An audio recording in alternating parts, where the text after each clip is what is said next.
నైనా ఈ గృహం అంతట్లో మీ వెలుగు చేత నింపండి, చీకటి కార్యమును తొలగించండి, అపవాది క్రియలు లయపరచండి, ఆత్మకార్యం జరిగించండి, బలమైన నీ అభిషేకాన్ని ఆత్మీయ ముందుకు నడిపించండి. ఈ ప్రార్థన కొడుకులో ప్రారంభం నుండి ముగింపు వరకు మీ నామానికి మహిమకరంగా ఈ గృహానికి గొప్ప వెలుగు వచ్చినట్టుగా తండ్రి నాయన ఈ గృహంలో మీ బిడ్డలకు ప్రభు కావాల్సిన కృప దయచేయండి. యేసయ్య సర్వశక్తి కలిగిన నామంలో ప్రార్థన చేస్తున్నాను తండ్రి, ఆమేన్. నీ సన్నిధానములో సంపూర్ణ సంతోషం ఆరాధించుకునే విలువైన అవకాశం. నీ సన్నిధానములో సంపూర్ణ సంతోషం ఆరాధించుకునే విలువైన అవకాశం. కోల్పోయినవన్నీ నాకు ఇచ్చుటకును, బాధల నుండి బ్రతికించుటకును. కోల్పోయినవన్నీ నాకు ఇచ్చుటకును, బాధల నుండి బ్రతికించుటకును. నీవే రాకపోతే నేనేమైపోదును, నీవే రాకపోతే నేనేమైపోదును. నేనుండాలేనయ్యా మే బ్రతకాలేమయ్యా, నేనుండాలేనయ్యా మే బ్రతకాలేమయ్యా. నీవే లేకుండా నేనుండాలేనయ్యా, నీ తోడే లేకుండా మే బ్రతకాలేమయ్యా. నీవే లేకుండా మేముండాలేమయ్యా, నీ తోడే లేకుండా మే బ్రతకాలేమయ్యా. రాజా నీ సన్నిధిలో నేనుంటానయ్యా, మనసారా ఆరాధిస్తూ బ్రతికేస్తానయ్యా. నిన్ను మనసారా ఆరాధిస్తూ బ్రతికేస్తానయ్యా. ఒంటరి పోరు నన్ను విసిగించిన, మనసులెల్లారు నన్ను తప్పు పట్టిన. ఒంటరి పోరు నన్ను విసిగించిన, మనసులెల్లారు నన్ను తప్పు పట్టిన. ఒంటరి వాడే 1000 మంది అన్నావు, నేనున్నానులే భయపడకు అన్నావు. ఒంటరి వాడే 1000 మంది అన్నావు, నేనున్నానులే భయపడకు అన్నావు. నేనంటే నీకు ఇంత ప్రేమ యేసయ్యా, నేనంటే నీకు ఎంత ప్రేమ యేసయ్యా. నేనుండాలేనయ్యా నీ బ్రతకాలేనయ్యా, నేనుండాలేనయ్యా నీ బ్రతకాలేనయ్యా. నీవే లేకుండా నేనుండాలేనయ్యా, నీ తోడే లేకుండా నే బ్రతకాలేమయ్యా.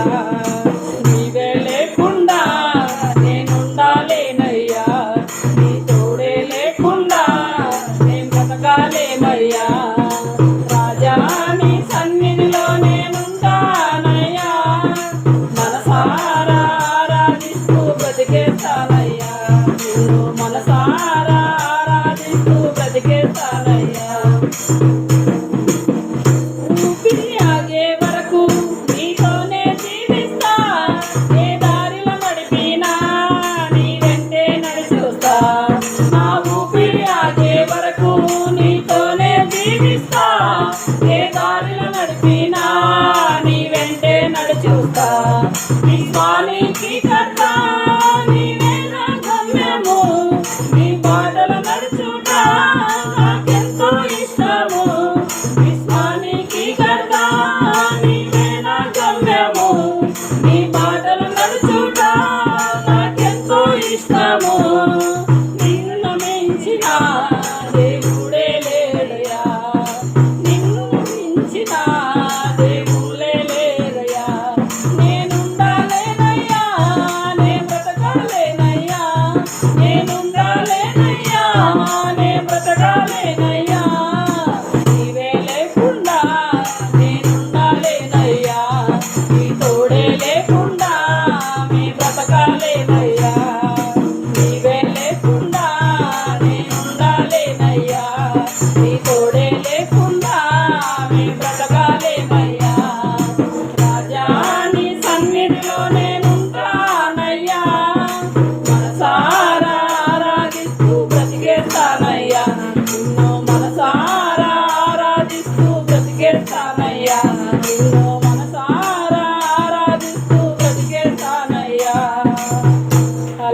స్తోత్రం. హల్లెలూయా. హల్లెలూయా.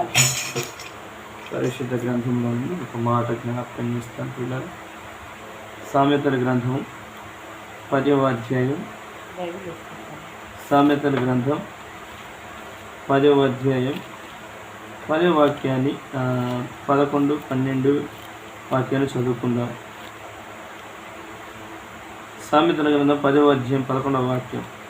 నీతిమంతుని నోరు జీవపు ఊట అని దేవుని వాక్యం మనకు బోధిస్తూ ఉంది. పిల్లరా, సామెతల గ్రంథం 10వ అధ్యాయం 11వ వాక్యంలో నీతిమంతుని నోరట జీవపు ఊట. 12వ వాక్యంలో రాయబడింది ప్రేమ దోషములన్నిటిని కప్పును అని. దేవునికి స్తోత్రం. హల్లెలూయా. దేవుడు తన వాక్యం ద్వారా మాట్లాడుతున్నాడు. పిల్లరా, నీతిమంతుని నోరు జీవపు ఊట. ఈ లోకంలో నీతిమంతుడైన వారు ఎవరైనా ఉన్నారేమని ఎదుటితే ఎవరు ఒక్కరైనా దొరకలేదండి. పిల్లలు చూడండి, నీతిమంతుడు లేరు, ఒక్కరును లేరు, అందరూ త్రోవ తప్పిపోయినారని దేవుని వాక్యం సెలవిస్తూ ఉంది.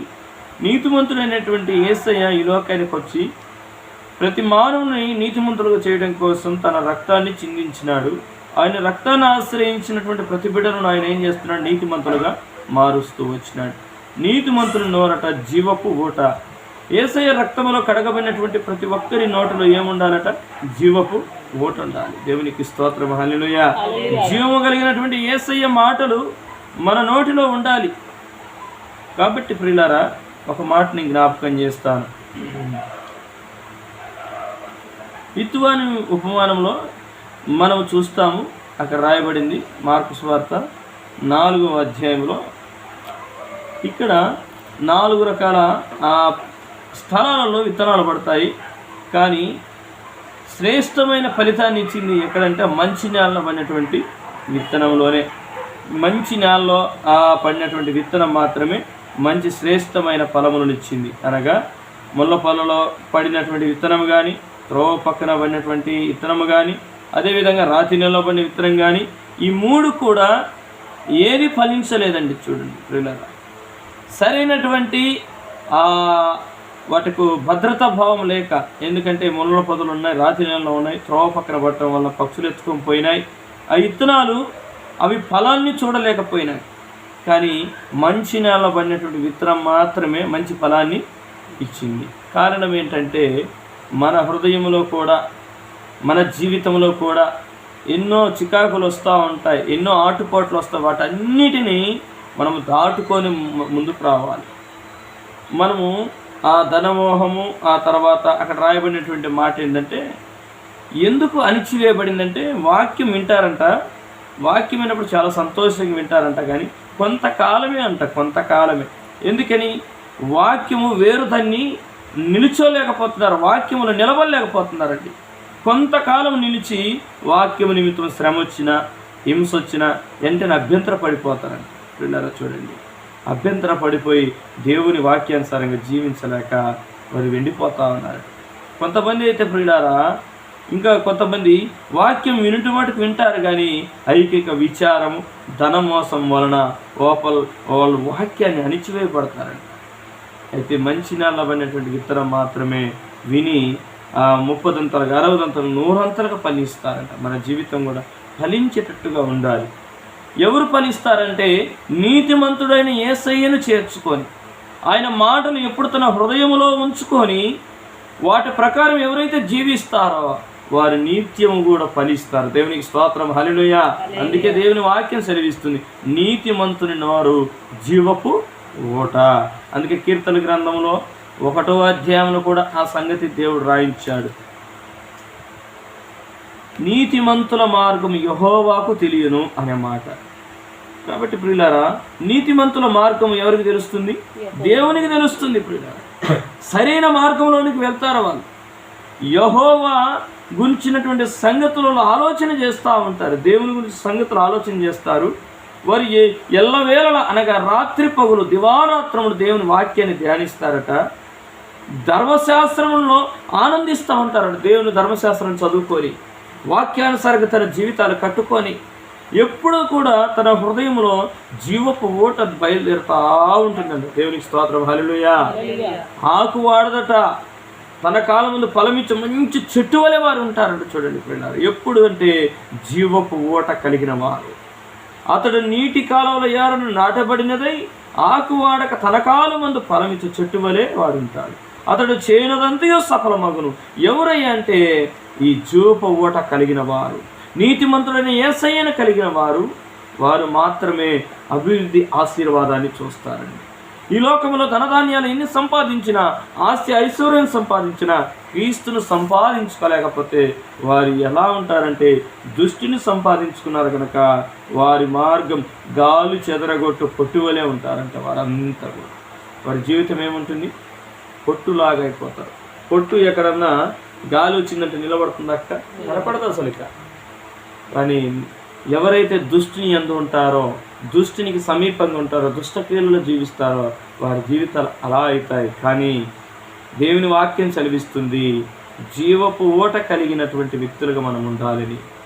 నీతిమంతుని యొక్క నోరులో జీవపు ఊట ఉంటుందని. అయితే మునుపైతే దేవునికి దూరంగా ఉన్నాం, భక్తిహీనులుగా ఉన్నాం, అవిధేయమైన పనులు చేసి దేవునికి దూరం అయిపోయినాం. కానీ ఇప్పుడైతే నీతిమంతుడైన యేసయ్యను చేర్చుకున్నాం. నీతిమంతుడైన యేసయ్యను చేర్చుకున్న తర్వాత ఆ జీవపు ఊట మనలో ఎప్పుడు ఉండాలి. మనకి ఎప్పుడు ఉమ్ము వస్తూ ఉంటుంది, ఉమ్ము నోట్లో ఎప్పుడు ఉంటుంది, తేమ ఉంటుంది. కానీ ప్రియులారా, ఎటువంటి ఉండాలంటే క్రీస్తును కలిగినటువంటి ఊట మనలో ఉండాలి. దేవునికి స్తోత్రం, హల్లెలూయా. ఎప్పుడు కూడా తేమ కలిగినటువంటి ఎటువంటి నోరు ఉంటుందో, ఎప్పుడు కొంతమంది అంటారు ఎప్పుడైనా నోరు ఆరిపోతుందన్న అంటారు. నోరు ఆరిపోతే వాళ్ళకి సరిగా అసలు ఎటనో ఉంటుంది. అసలు నోరులో తేమ లేకపోతేనే మరి జీవితాలు అసలు అర్థం కాకుండా ఉంటాయి. ఏందో ఆరిపోతుందన్న, నాకు ఏందో అయిపోయింది. కానీ ఆ విధంగా ఎప్పుడు క్రీస్తు గురించిన మాటలు, క్రీస్తు గురించినటువంటి పాటలు, క్రీస్తును ఘనపరచడం, క్రీస్తును మహిమపరచడం, క్రీస్తు గురించిన సంగతులు ఎప్పుడు కూడా మన నోటిలో అలా ఊటగా ఉండాలి. ఎప్పుడు కూడా నోరు తెరిస్తే దేవుని మాటనే రావాలి, నోరు తెరిస్తే దేవుని సంగతులే మనలో రావాలి. అందుకే దేవుని వాక్యం సెలవిస్తుంది, నువ్వు దేని చేత నింపబడతావు అదే బయటకు వస్తుంది. బూతుల చేత నింపబడితే బూతులే వస్తాయి, లోక సంబంధమైన మాటల చేత నింపబడితే అవే వస్తాయి. కానీ క్రీస్తుని గురించిన సంగతుల చేత మనం నింపబడితే క్రీస్తు సంగతులే మనము బోధిస్తాం. దేవునికి స్తోత్రం, హల్లెలూయా. అట్టి కృప దేవుడి కుటుంబానికి దయచేయను కాక. ప్రార్థన చేస్తాను. అమ్మోళ్ళ కోసం ఒకటి పాపం చేయాలి, పొలం కోసం గొడవ పడుతున్నానంట. అత్త కొడుకే గవర్నమెంట్ వాళ్ళు ఇచ్చిన పొలాలు ఇవి. అత్త వాళ్ళకి ఇచ్చినారు, నాన్న వాళ్ళకి ఇచ్చినారు. కానీ నాన్న వాళ్ళకి ఇచ్చినా కూడా మా పెద్దలా మాది మాకు కావాలని